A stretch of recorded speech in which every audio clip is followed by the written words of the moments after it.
La créativité et la passion de Nathalie Kofi, une femme qui allie ingéniosité et travail bien fait. Nous nous rendrons sur son lieu de travail pour découvrir ses créations.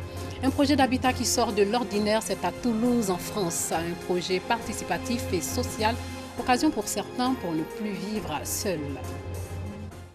Bonsoir et bienvenue dans le 19h.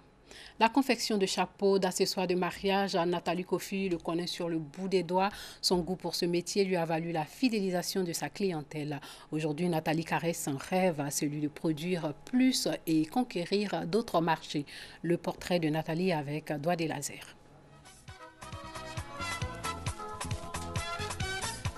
Chaque matin, c'est avec enthousiasme que Dame Nathalie Afoué Kofi est accueillie par ses collaboratrices. Son amour et sa dextérité pour l'art décoratif font tache d'huile. Une passion qui l'anime depuis sa plus tendre enfance. J'ai appris avec une dame. D'abord, c'était un don, c'était en moi. Donc, quand je suis arrivée, elle m'a accepté, malgré que je n'avais pas les moyens.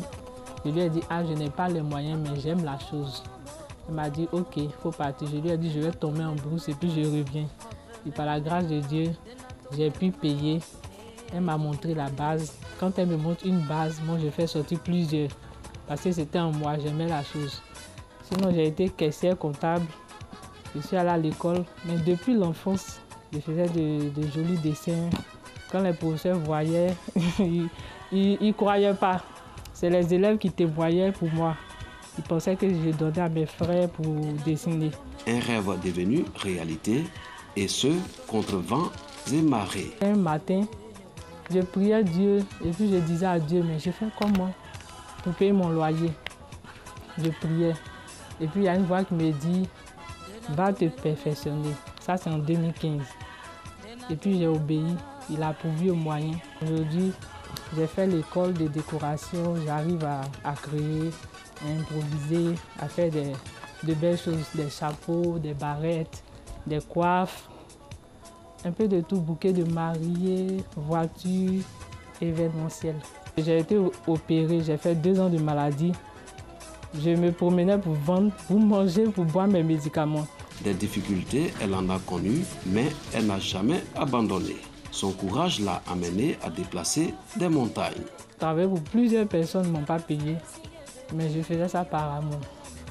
Parce que je me disais, en faisant, ça va m'aider à parfaire mon travail. La femme doit se battre pour subvenir à ses besoins, pas de compter sur un homme. Ce magasin est l'aboutissement, la juste récompense de sa persévérance. Ici, plusieurs œuvres sont confectionnées, entre autres des chapeaux de mariés et des paniers cadeaux. Ça, c'est les œillets pour les hommes, œillets simples, œillets VIP que j'ai créé moi-même. J'essaie d'improviser, donc ça sort un peu de l'ordinaire. Et même les coiffes, je confectionne, je crée. La nuit, je travaille, je ne dors pas. Et puis quand je présente, les gens sont contents.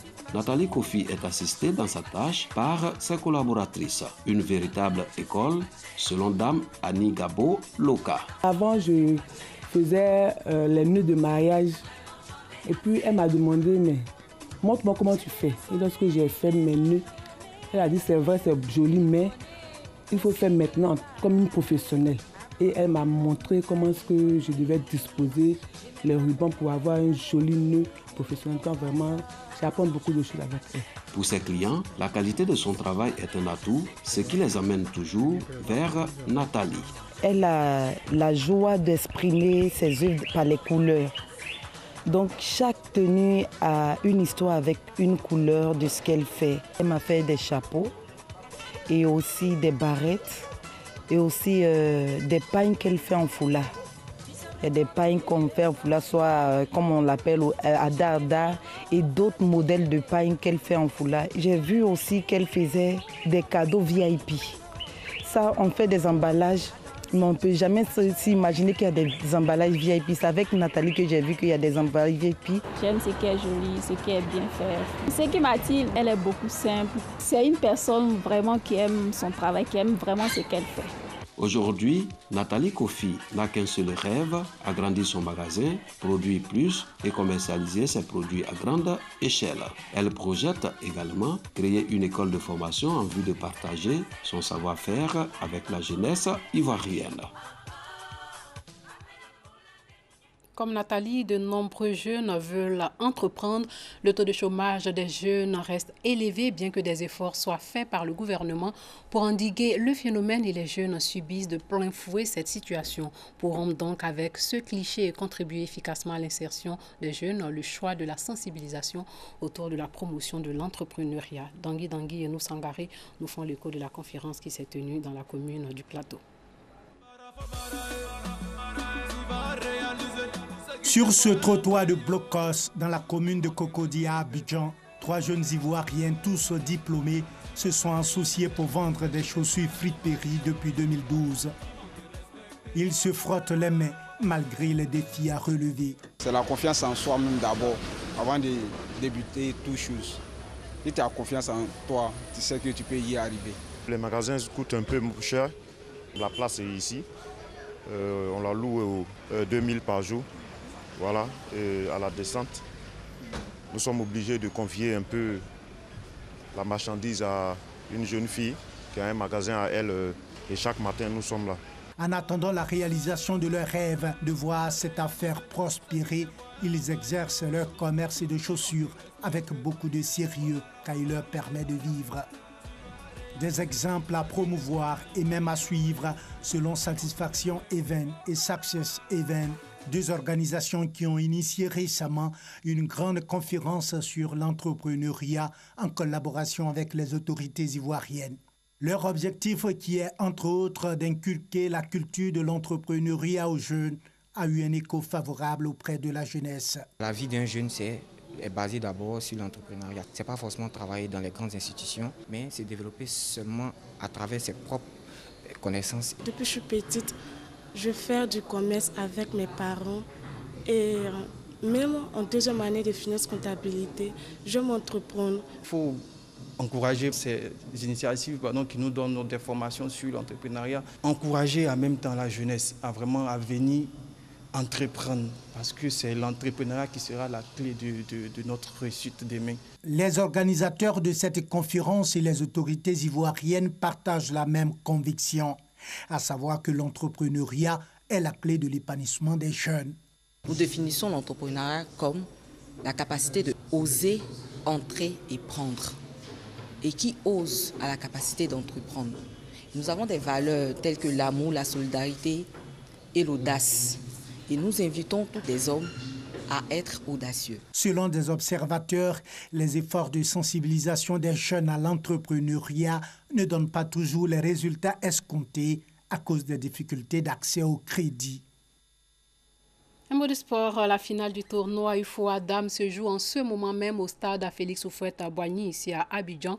La Côte d'Ivoire et le Ghana croisent le fer. Les filles de Clémentine Touré entendent bien arracher le trophée aux Black Queens.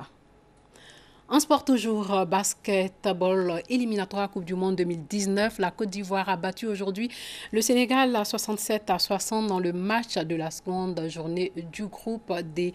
C'est à Maputo au Mozambique, ce qui permet à la Côte d'Ivoire de se relancer dans la course dans ce groupe D. La Côte d'Ivoire qui va croiser la Centrafrique demain lors de la dernière journée de cette première manche des éliminatoires. Et puis les étudiants sont pour une fois satisfaits de leurs conditions d'études. Le collectif des étudiants boursiers de Côte d'Ivoire a noté une nette amélioration de leurs conditions de vie et de travail. Leurs bourses d'études ont été payées, ils ont pu intégrer des chambres dans des cités universitaires. Ajoutez à cela l'ouverture de leur centre de santé. Sephora Zegui, Franck Quadio. Création de l'université virtuelle d'Abidjan. Création de la carte à multiservices pour les étudiants, rallonge budgétaire de 5 milliards de francs CFA alloués aux bourses d'études, création de l'université de Mans et réforme du BTS, des actions menées par le gouvernement à travers le ministère de l'Enseignement supérieur et de la Recherche scientifique pour l'amélioration des conditions de vie et de travail des étudiants de Côte d'Ivoire. 8000 étudiants bénéficiaires de bourses et 2987 pour les aides. Des membres du collectif des étudiants boursiers de Côte d'Ivoire ont salué ces actions du gouvernement qui a fait de l'enseignement supérieur une priorité. Permettez-moi d'exprimer notre profonde gratitude et nos remerciements au Premier ministre, ministre du Budget, qui, dès sa nomination, a mis l'enseignement supérieur au cœur des actions gouvernementales. Madame le ministre, nous implorons votre indulgence qui a toujours caractérisé de plaider auprès du gouvernement afin d'augmenter le budget alloué à la bourse pour cette année et les années à venir. À ces étudiants venus exprimer leur gratitude au Premier ministre, la ministre de l'Enseignement supérieur et de la Recherche scientifique, Liramata Bakayoko, a demandé d'être des modèles et les a appelés à plus de responsabilités. Je transmettrai vos remerciements à son Excellence, Monsieur le Premier ministre, et à tous les membres du gouvernement. Je vous exhorte donc à continuer dans cette voie, la voie de l'excellence, de la cohésion, de la paix. À cette rencontre du collectif des étudiants boursiers de Côte d'Ivoire et de la ministre Liramata Bakayoko, un livre écrit par un étudiant lui a été dédicacé. Sachez qu'au moins 38 personnes ont été tuées en Somalie dans 2 attentats à la voiture piégée qui ont visé le palais présidentiel et un hôtel de la capitale somalienne Mogadiscio. Selon un officier de sécurité, 5 des assaillants ont été tués par les forces de l'ordre. Le groupe djihadiste somalien des Chebab, affilié à Al-Qaïda, a revendiqué ces attaques. Sachez que les Chebab tentent depuis 2007 de renverser le gouvernement central somalien soutenu par la communauté internationale et par l'Union africaine. La Chine s'intéresse désormais au blé français. Un milliardaire chinois a racheté des fermes dans l'Indre et l'Allier. Il vient d'ouvrir une première boulangerie dans un complexe de Pékin et ne compte pas s'arrêter là. C'est le plus important projet d'habitat participatif de France à Toulouse. La résidence des 4 vents a commencé à accueillir ses nouveaux propriétaires dans l'écoquartier de la Cartoucherie. En plus de leur appartement avec vue sur les Pyrénées, ses habitants bénéficient également de plusieurs espaces à partager. Regardez. À Toulouse, dans le quartier de la Cartoucherie, Rosine rend visite à sa voisine du 2e étage, Florence. Florence, ça te dérange pas ? Rosine et Florence ont décidé d'acheter leur appartement dans un projet d'habitat qui sort de l'ordinaire. Un projet de construction à la fois participatif et social. Les habitants ont décidé ensemble de l'aménagement des immeubles. Ils bénéficient en plus d'une formule de location-accession où une partie du loyer est réservée à l'achat de l'appartement. Par exemple, il y a tout un groupe qui s'est mis ensemble pour acheter les cuisines. Voilà. Et la cuisine... La cuisine, là, moi, j'aurais pas jamais pu me payer ça si on n'avait pas été une vingtaine. Ouais, j'aurais jamais pu me le payer, hein, franchement. En se regroupant, les nouveaux propriétaires ont obtenu une remise de 40% sur l'achat de leur cuisine. Avec ses 89 logements répartis sur 4 immeubles, la résidence des 4 vents est l'habitat de ce type le plus important de France. En plus de son appartement, chacun bénéficie au rez-de-chaussée de pièces mises à disposition de tous, comme ici, avec un espace cuisine. C'est un certain nombre de personnes du groupe qui ont décidé qu'ils avaient envie de faire de la cuisine pour les autres, enfin de la cuisine pour un certain nombre de gens. Claude, lui, déballe déjà ses cartons. Mais il faut trouver les câbles d'alimentation de l'ordinateur, ça c'est pas gagné. Avec un salaire de 1 500 € par mois, c'est la première fois qu'il est propriétaire, mais pour lui, ce projet, c'est surtout l'occasion de ne plus vivre seul. Ne pas être isolé, c'est très important. Alors autant je veux bien qu'on s'occupe de moi, mais je suis prêt à m'occuper des autres. La résidence des 4 vents se situe dans l'écoquartier de la Cartoucherie qui regroupe au total près de 3 500 logements. La plupart des propriétaires sont encore dans les travaux. Tous devraient avoir aménagé d'ici l'arrivée du printemps. Ce fut un réel plaisir pour moi de vous présenter ce journal. Merci de l'avoir suivi et surtout, portez-vous bien.